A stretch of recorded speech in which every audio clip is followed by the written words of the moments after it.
Do you feel insulted by the present day batch of politicians? Oh, absolutely. I think I've been voting for more years than I care to remember, and I think there's been a devaluation of politics. And one of the things is these silly slogans. Yeah. Brexit means Brexit, and now the 5 pledges.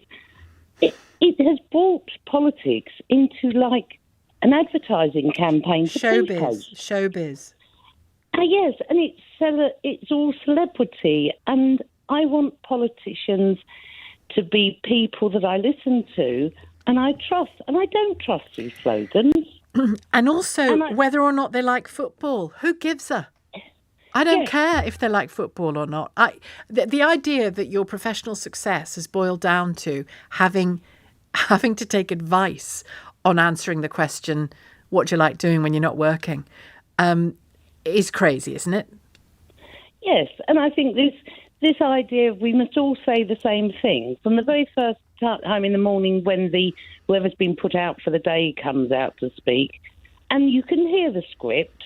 And it's followed the ministers, and you just think to yourself, well, why bother? Yeah. I'd rather I don't bother anymore. And why can't they apologise ever? What's wrong with an apology? We got this wrong. Yeah. Hands up. I just think we need politicians who are interested in helping people, not just the Westminster bubble, and not people just, it's the thing to do, tick it off the list I've got here. I want proper politicians who care. And who can have an adult conversation without it needing to be slogans, jargon, repeated phrases. Just speak like an adult. Yes, and I think that shows respect for the people who you want to vote for.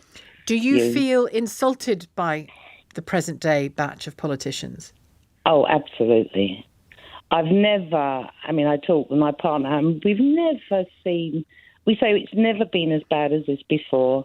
It may not be the politicians we've wanted over the years, but you could pick out people and say, well, they are good and what they're saying. But it's very hard at the moment to find people that you actually say, well, I believe you and I really think you're there for the right reasons. So, yeah.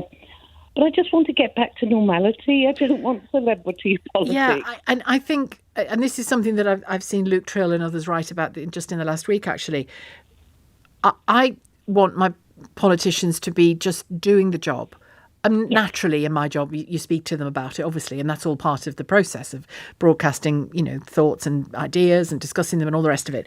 But in terms of this, just constantly being in your face and just saying something for the sake of it rather than something substantial. And if you haven't got anything substantial to say, do something substantial.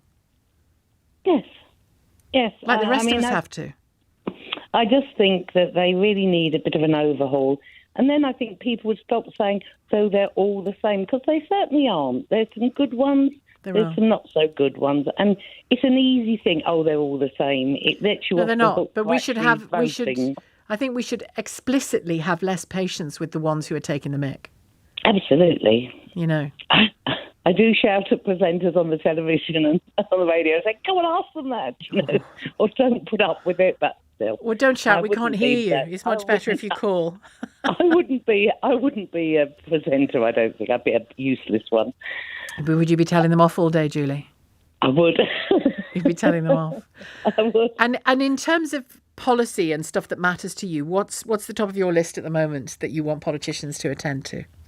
I want them to look at housing for the young people, because it's awful that the situation that the young people are in. I want them to look at housing.